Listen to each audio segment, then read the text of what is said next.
রামলালার প্রাণ প্রতিষ্ঠায় আত্রি নদীর ঘাটে জ্বলবে লক্ষ প্রদীপ। যে খবরের দিকে এই মুহূর্তে নজর রেখেছি, রামলালার প্রাণ প্রতিষ্ঠায় লক্ষ প্রদীপ জ্বলবে আত্রি নদীর ঘাটে।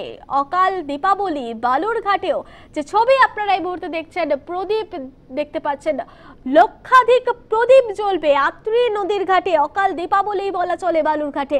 রামলালার প্রাণ প্রতিষ্ঠায় লক্ষ প্রদীপ এবার বালুর ঘাটেও। আগামী 22শে জানুয়ারি রাম মন্দির উদ্বোধন, তার পাশাপাশি বালুর ঘাটে যে ছবি দেখা যাচ্ছে, যে প্রস্তুতি ইতিমধ্যেই শুরু হয়েছে। লক্ষ প্রদীপ জ্বলবে আত্রি নদীর ঘাটে। এই মুহূর্তে শেষ মুহূর্তের প্রস্তুতি চলছে। অকাল দীপাবলি বালুর ঘাটে, রামলালার প্রাণ প্রতিষ্ঠায় লক্ষ প্রদীপ আত্রি নদীর ঘাটে জ্বলবে লক্ষ প্রদীপ। অকাল দীপাবলি বালুর ঘাটে, রামলালার প্রাণ প্রতিষ্ঠায় লক্ষ প্রদীপ জ্বলবে আত্রি নদীর ঘাটে।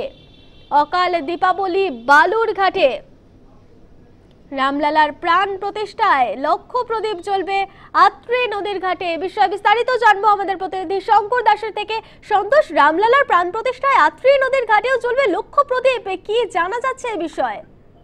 একেবারে স্নেহা, অযোধ্যায় সরজু নদীর তীরে যে রাম মন্দির অবস্থিত, সেই রাম মন্দিরে যখন রামলালার প্রাণ প্রতিষ্ঠা হবে, ঠিক সেই লগ্নে সেখান থেকে কয়েক হাজার কিলোমিটার দূর দক্ষিণ দিনাজপুরের বালুর ঘাটে আত্রাই নদীতে সেই একইভাবে সেই অনুষ্ঠান এখানে পালন করা হবে।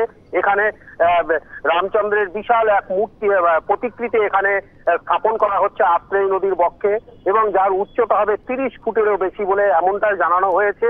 এবং সেই আত্রাই নদীর যে সদর ঘাট রয়েছে বালুর ঘাটে, সেই সদর ঘাটে 1 লক্ষ প্রদীপ এখানে প্রজ্বলন করা হবে। শুধু প্রদীপ প্রজ্বলনই নয়, এখানে বর্ণাঢ্য একটি সন্ধ্যা আরতিও এখানে অনুষ্ঠিত হবে। এবং যে সম্পূর্ণ এই যে অনুষ্ঠান সেটা সম্পূর্ণটাই বিজেপির রাজ্য সভাপতি তথা বালুরঘাটের সাংসদ সুকান্ত মজুমদারের নেতৃত্বে এখানে স্বেচ্ছাসেবকরা সেই প্রদীপ প্রজ্বলন করবে এবং 22 জন পুরোহিত আরতি এখানে করবেন। একেবারে শঙ্কর, ধন্যবাদ জানাবো তোমাকে।